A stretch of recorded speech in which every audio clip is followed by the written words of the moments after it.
Akhir-akhir ini kasus COVID-19 sudah melandai. Rata-rata kasus harian yang baru di Kota Palembang sudah sangat sedikit sekali. Bahkan beberapa hari lalu tidak ada kasus. Namun masyarakat harus tetap waspada dan terus mematuhi protokol kesehatan.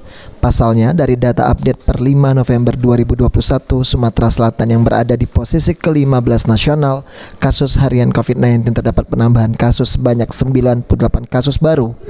Kota Palembang ada penambahan 5 kasus, Banyu Asin 25 kasus baru, Lubuk Linggau bertambah 58 kasus baru, Oku Timur 1 kasus, dan Oku Selatan 9 kasus.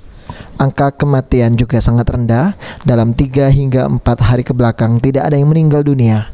Kaitannya dengan COVID-19 sekarang masuk dalam PPKM level 2 dengan zona resiko kuning atau rendah. Saat ini di Sumatera Selatan hanya Musi Banyu Asin yang sudah masuk zona hijau. Tingkat keterisian rumah sakit saat ini 3%, terpakai 48 tempat tidur rumah sakit di Sumatera Selatan.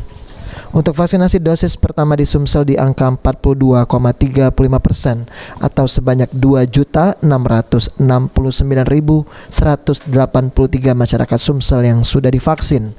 Sedangkan untuk dosis kedua sebanyak 25,38% atau sebanyak 1.599.699 masyarakat Sumsel yang divaksin dosis kedua. Ada kesenjangan dosis pertama dan kedua, sehingga masyarakat harus mau melakukan vaksinasi agar aktivitas di luar gedung semakin aman. Sebaiknya vaksin hingga dosis kedua agar terbentuk antibodi yang maksimal. Dengan mubah ya, yang kemarin sempat di PPKM level 1, tapi memang dalam penilaian PPKM sekarang itu tidak memfokuskan atau mengutamakan penilaian pada kasus saja ya. Kita tahu kan PPKM ini dinilai berdasarkan kepada level pandemi, yang dilihat berdasarkan level penularan, tingkat penularan, dan kemudian kapasitasnya, level kapasitas atau kemampuan daerah. Nah sekarang dalam penetapan PPKM ini juga sudah melihat capaian vaksinasi di tingkat kabupaten kota, sehingga ini juga menjadi perhatian kita bahwa untuk percepatan pelaksanaan vaksinasi. Suzan Oktaria, Sandi Pratama, PAL TV.